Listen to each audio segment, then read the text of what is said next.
Hello बच्चों, स्वागत है आपका हमारे YouTube चैनल के ऊपर। फिर से आज हम पढ़ने वाले हैं कुछ important points regarding the metals and non metals. तो मेटल्स एंड नॉन मेटल्स पढ़ने से पहले हमको उनका जनरल इंट्रोडक्शन जानना जरूरी है। तो मेटल्स क्या होते हैं, नॉन मेटल्स क्या होते हैं। तो हमारे पास जनरली है मेटल्स एंड नॉन मेटल्स।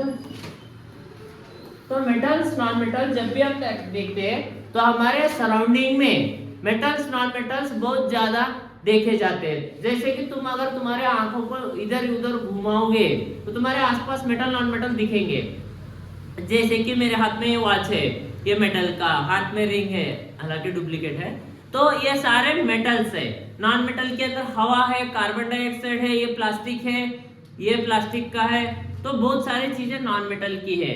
तो मेटल्स नॉन मेटल्स ये एलिमेंट्स हमारे पीरियोडिक टेबल के अंदर जो भी हम देखते हैं उनको मेटल्स, नॉन मेटल्स, मेटालॉइड्स में कैटेगराइज किया गया है। तो मेटल्स क्या होते हैं, जो हार्ड है उन्हें मेटल्स बोले।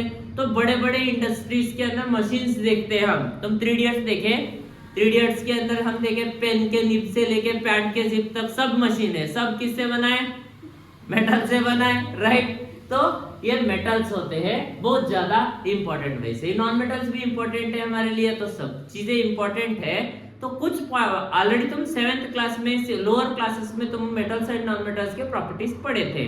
तो आज की तारीख में हम कुछ ऐसे प्रॉपर्टीज पढ़ेंगे जो एक्सेप्शनल प्रॉपर्टीज में आते हैं मेटल्स एंड नॉन मेटल्स के। तो मेटल्स क्या होते हैं, तो मेटल के बारे में जनरली जब हम देखते हैं तो मेटल हार्ड होते हैं, मेटल हार्ड होते हैं, स्ट्रांग होते हैं, मजबूत होते हैं तुम्हारी तरह। और मेटल कैसे होते हैं, शाइनी होते हैं। Metals are lustrous. लस्चरस मतलब शाइनी। कोई भी मेटल, अगर तुम घर के अंदर खाना खाते हो, प्लेट लिए, प्लेट के अंदर तुम्हारा थोबड़ा देखे तो दिखता, तो कभी कभी दिखता अगर प्लेट अच्छे से धोए तो ये शाइनी होता है। और प्लेट को उठा के दीवार पे मार दो, साउंड आएगा कि नहीं, तो इसे सोनोरस बोलते हैं। मंदिर के अंदर का घंटी टांग बोल के मारे तो साउंड आता, तो साउंड सोनोरस होता है। उसके बाद metals are sonorous, metals are ductile. Metals ductile होते हैं बेटा। डक्टाइल मतलब क्या है, उसको ऐसा खींच के वायर बना सकते हैं। सबसे ज्यादा किसको खींच सकते हैं हम, गोल्ड को खींच सकते हैं। गोल्ड को हम बारीक बारीक पतला पतला वायर बना सकते हैं। सारे मेटल्स के वायर होते हैं। ये wire drawn into wire, metal के अंदर drawn into wire is called as ductility बोलते हैं इस प्रॉपर्टी को। और एक होता है हमारे पास मालेबिलिटी। मालेबिलिटी मतलब ठोक ठोक के चपटा बनाना, मतलब मेटल को लिए ठोक के हथौड़ा लेके दाब दाब दाब दाब मारे, वो शीट की तरह बनेगा, थिन शीट बनेगा, तो इसे हम बोले मालेबिलिटी। तो मैं क्या बोला था, सारे मेटल हार्ड होते हैं, लेकिन हमारा सोडियम, हमारा पोटेशियम, ये कैसे है, सॉफ्ट है। कैसे है, सॉफ्ट है, नरम है। हम इनको चाकू से काट सकते हैं। ये ऐसे मेटल्स है। सोडियम, पोटेशियम, ये ऑक्सीजन के साथ हाईली रिएक्ट भी करेंगे, इसलिए इनको घासलेट के अंदर डुबा के रखा जाता है, केरोसिन के अंदर, ऑयल के अंदर रखा जाता है। तो ये वैसे सारे मेटल्स सॉलिड होते हैं रूम टेम्परेचर के ऊपर। सारे मेटल सॉलिड होते हैं, लेकिन हमारे पास है मर्क्यूरी। ये मर्क्यूरी जो है लिक्विड होता है रूम टेम्परेचर के ऊपर भी। और एक होता है गैलियम एंड सीजियम। हाथ के ऊपर रखो, बॉडी का टेम्परेचर लेगा, सडनली लिक्विड हो जाएगा। तो ये एक्सेप्शनल प्रॉपर्टीज के अंदर आएंगे मेटल्स के। अब शाइनी सारे होते हैं। वैसे ही जब हम नॉन मेटल के बारे में बात करते हैं तो नॉन मेटल जो है वो ब्रेकेबल होते हैं, ब्रिटाइल होते हैं। तो ब्रिटाइल होते हैं, ब्रिटाइल मतलब टूट टूट जाते हैं। सबसे ज्यादा तेज कौन टूटता है, सल्फर टूटता है, ग्राफाइट टूटता है, तुम्हारा कार्बन टूटता है। तो ये ऐसे कुछ चीजें होती है जो इजीली टूट सकती है। लेकिन सारे नॉन मेटल शाइनी नहीं होते हैं। तो non metals are not the shiniest one. लेकिन आयोडीन जो ऐसा एक नॉन मेटल है जो शाइन करता है और चमकता है, ये नॉन मेटल है। और non metals are bad conductor of electricity है। बैड कंडक्टर्स ऑफ इलेक्ट्रिसिटी मतलब करंट पास करने नहीं देंगे। लेकिन हमारे पास एक नॉन मेटल है, उसका नाम क्या है, ग्राफाइट। एक ऐसा नॉन मेटल है जो अपने अंदर से करंट को पास करने देता है। तो इसे हम बोलते हैं non metals are good conductors. इसमें से ग्राफाइट आता है। तो ऐसे हम कुछ प्रॉपर्टीज पढ़े मेटल्स एंड नॉन मेटल्स के, और कुछ एक्सेप्शनल प्रॉपर्टीज भी देखे हम मेटल्स एंड नॉन मेटल्स के।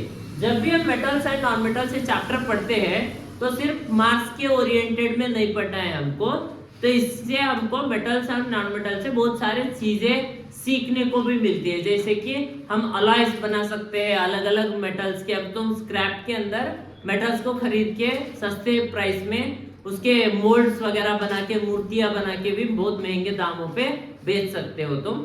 तो ऐसे सारी चीजें तुम गांव के अंदर देखिए, एल्यूमिनियम के वो कैन्स को पिघला के मूर्तियां बनाते हैं। एल्यूमिनियम का कैन रोड पे मिल जाता है, उसके ऊपर एक वीडियो भी बनाए हम, हमारे यूट्यूब चैनल के ऊपर वीडियो है, तुम देखो। मूर्तियां बना के एक मूर्ति 100 रुपए को भी बेच रहा है वो, तो उसको फ्री में मिल रहा है कचरा उठा रहा है 100 रुपए में बेच रहा है। तो कल से कचरा मत जमा करो, मतलब ऐसा हो सकता है उनके बोल रहे, ठीक है।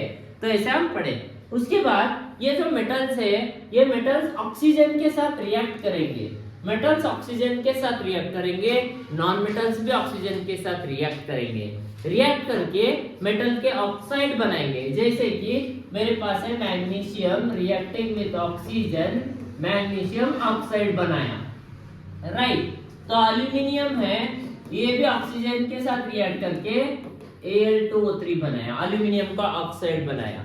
लेकिन हमारा मतलब क्या है यहाँ पे ये चीज सिखाने का, कि कोई भी मेटल अगर ऑक्सीजन के साथ रिएक्ट करके अगर मेटल ऑक्साइड बनाया है तो वो मेटल ऑक्साइड हमेशा बेसिक नेचर में रहेगा। ये तुमको याद रखना जरूरी है इस चैप्टर के अंदर। All metal oxides are basic in nature. सारे मेटल ऑक्साइड कैसे है? बेसिक इन नेचर में है सारे मेटल ऑक्साइड। लेकिन इसके अंदर ये एल्यूमिनियम का एक मेटल ऑक्साइड ऐसा है, ये एम्फोटेरिक है।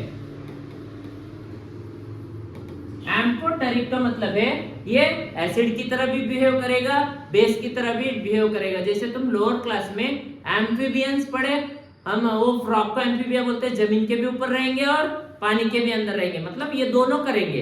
तो ये भी दोनों दिखाएगा, एसिड भी और बेस भी।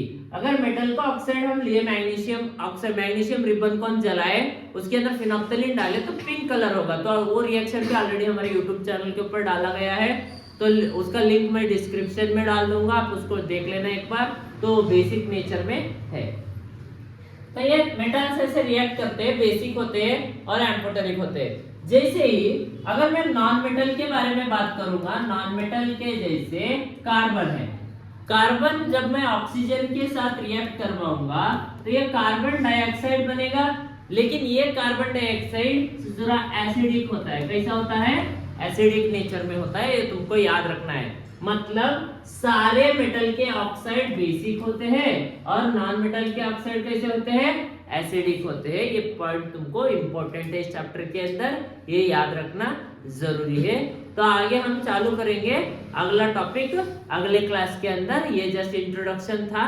तो अभी आपको कोई भी डाउट्स है वगैरह है तो एक्सेप्शनल प्रॉपर्टीज के अंदर आपको लिखना है। तो आपके लिए कुछ क्वेश्चंस है, आप कमेंट सेक्शन में उसके आंसर लिख सकते हैं। Why mercury is liquid at room temperature? Mercury room temperature के ऊपर लिक्विड ही क्यों बिहेव करता है, इसका आंसर तुमको बताना है।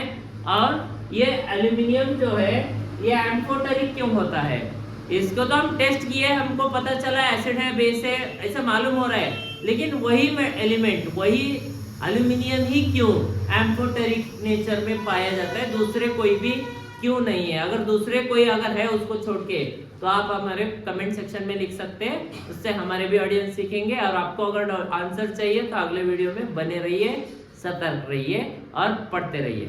Thank you.